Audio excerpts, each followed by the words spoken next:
Breakfast Show with Stav, Abby and Matt. We are very excited this morning because we are joined by Halsey. Good morning. Thanks, guys. I love how you guys say my name. It's the best. Oh, Does that mean we're saying it wrong? Halsey? Halsey? No, you're saying it how I say it. How do other people say it? Halsey. Halsey. Nah. You can say Halsey. That's how you're supposed to say it. We absolutely love you. And I have to say, congratulations on your latest track, Lucky. It is phenomenal. It's so beautiful. Thank you so much. I'm so excited it's out, and I'm so excited to be talking to you guys. And thank you for supporting the record. It's been a long time since I put out a song for the radio. I don't want to come on a little bit too strong, but I know that you have been talking, because I always play different grabs of you, and you were talking about your rebirthing because you were going through a lot of health things. I don't think you need a rebirthing. I think you are perfect. But you were saying, like, before your 30th, you just want to be able to go, I don't want to be sick anymore, because you have talked quite openly about suffering from your illnesses, and you're like, nope, 30 is my time to come alive again. Yeah, it's funny. When I posted that clip, a lot of people were like, that's not how it works. You can't just decide not to be sick. And I was like, listen, I'm setting myself a optimistic goal. And I think, you can call it motivation, you can call it manifestation, you can call it whatever you want, but kind of having that in mind, it gave me like a little bit of optimism. It gave me something to work towards. And instead of just laying in the abyss of, is this ever going to end? I was just like, okay, I have a goal, and I feel like that was really motivating for me. But like, are you wanting to tour again? Like, is there hopes to come to Australia with the album?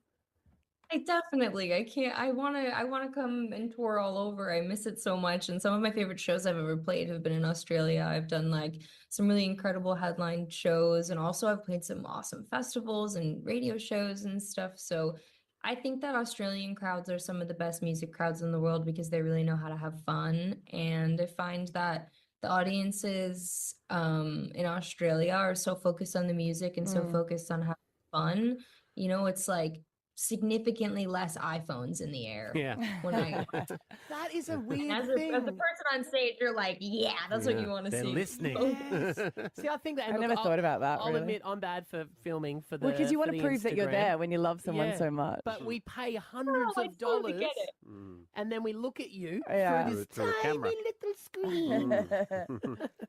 No, I always feel that way too. I'm always like, guys, hello. Hey. Like, hi. But I totally get it, because then, when I go to a show, I always want to get my favorite song on video or like, have like a little memory. But the one thing I will say that I will find is if you're an avid concert attender, then because I know and we all know, the videos never turn out good. So I don't know why Yeah, That's true. And every time we think it's going to be different, we're like, this one will be good. And then you watch it back and you're like, what was that? Yeah, you're like, you had to be there. It was so much better. Yeah. Is that your house behind you? Because your interior design is on point. Phenomenal. It looks amazing in there.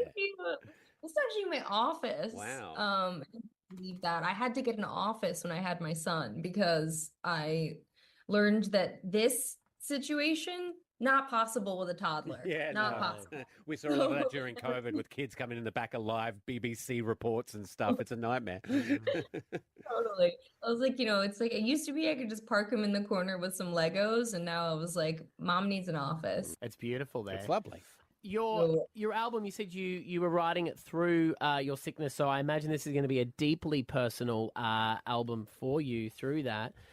I mean, are there going to be songs about your child in this album as well? Yeah, the album covers a lot of topics. I think it covers a lot of, what I was going through when I was sick, and also what it was like, getting that degree of sick and having, my son was one at the time. And so I was already adjusting to like a really new type of life. And then I was kind of dealing with this, like really personal thing. And I don't know if any of you have children, but like I was dealing with a really personal thing in a time where like the last thing you're allowed to think about is yourself. Yeah, you can't even go to the true. toilet in peace. Like, that you doesn't exist.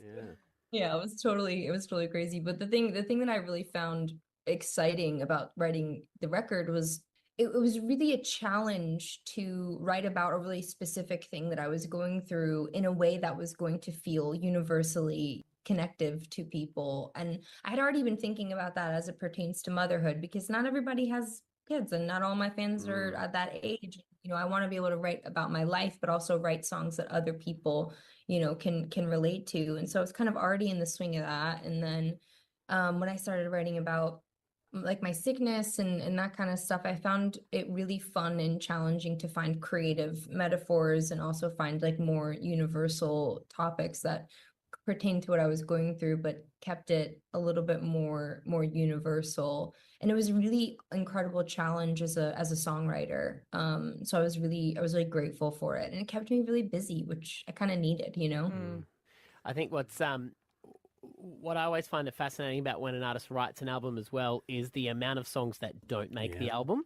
Like, I always love to hear the stories of what are the ones that you're like, no, I don't think people would like that, because you've got to make that judgment for us. I know, and sometimes I'm wrong. You can bring them back. I found out that sometimes I'm wrong, because sometimes after the album comes out, I'll release, you know, some songs that didn't make the cut, and I'll be like, hey, these didn't make the album, but like I want you guys to have them right. Every time my fans are like, what's wrong with you? This is the best one. And I'm like, I can't tell if that's just because it's new and you knew it was being kept from you, or you know, but there's definitely some that ended up on the chopping block this time around. I remember being 16, didn't know a thing with open eyes.